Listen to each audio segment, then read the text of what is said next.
La direction a tenu à s'expliquer sur cette restructuration.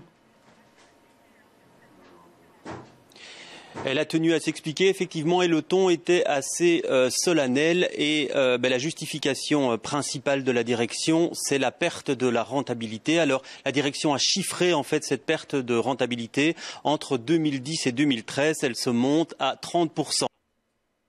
Pour cela, il fallait donc réagir, dit la direction, et donc 3 mesures. Un impact pour l'emploi pour 2500 travailleurs, ça fait 2100 équivalents temps plein sur les 15 000 à peu près que compte Delhaize en Belgique. Alors deuxièmement, un impact sur 14 magasins. La petite précision, la direction ne parle pas encore de fermeture pure et simple, mais de la fin de l'exploitation en gestion propre de ces 14 magasins. C'est-à-dire qu'on va chercher des repreneurs et pourquoi pas des franchisés. Et alors la troisième chose que la direction a annoncée, c'est qu'en fait toutes les conditions de rémunération et les conditions des travailleurs de tout le groupe seraient revues.